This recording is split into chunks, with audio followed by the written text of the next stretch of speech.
Jalaluddin Rumi একবার একটা বনের মাঝ দিয়ে যাওয়ার সময় একটা বড় কালো তিতির পাখি ধরে ফেললেন। রুমি যখন ভাবছেন যে পাখিটিকে কিভাবে খাবেন, আগুনে ঝলসে নাকি তরকারি রান্না করে, এমন সময় পাখিটি বলে ওঠে, রুমি, তুমি তোমার এই জীবনে এত গোশত খেয়েছ, অথচ তোমার এই আমিষের আকুতি শেষ হয় না। তুমি যদি আমাকে মুক্ত করে দাও, আমি তোমাকে 3টি পরামর্শ দিব, যা তোমার জীবনকে সন্তোষ আর শান্তিতে ভরে দেবে। রুমি কিছুটা বিচলিত হয়ে বললেন, আমার হাতে বসেই প্রথম পরামর্শটা দাও। যদি পছন্দ না হয়, সঙ্গে সঙ্গে হত্যা করব তোমাকে। পাখিটি রাজি হয়ে বলল, তুমি সবসময় তোমার বন্ধুদের উদ্ভট সব আলোচনায় বিচলিত হয়ে পড়ো। এর চেয়ে তাদেরকে তাদের মতো থাকতে দাও, তাতে তোমার জীবন শ্রেয়তর হবে। রুমি কিছুটা চিন্তা করে নিয়ে ভাবতে থাকেন, পাখিটার কথায় বোধ আছে, সুতরাং দ্বিতীয় পরামর্শ দিতে বললেন। পাখি বলে, তুমি আমায় ছেড়ে দিলে ওই গাছের ডালে বসে দ্বিতীয় পরামর্শটা দেব।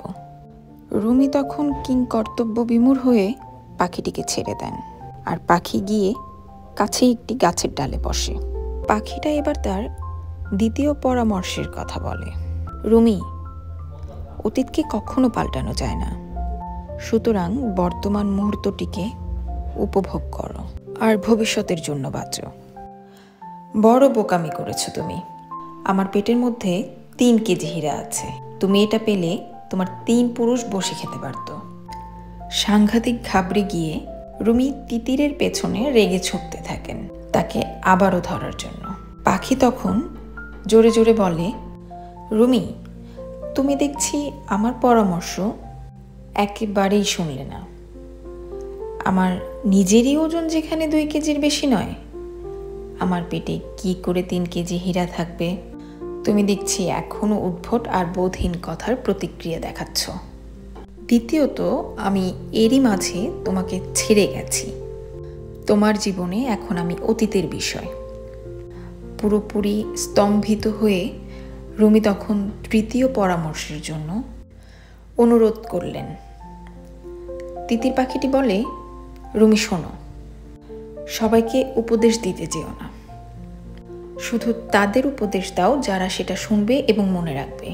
মনে রেখো, কিছু কাপড় এত জীর্ণ হয়ে যায় যা আর কখনোই সেলাই করা যায় না।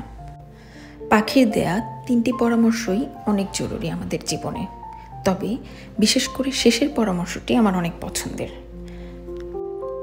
জীবনে চলার পথে তাদেরকেই আপনি আপনার মূল্যবান কথাগুলো বলবেন যারা সেটার মূল্যায়ন করবে এবং তারা সেটা রাখার চেষ্টা করবে।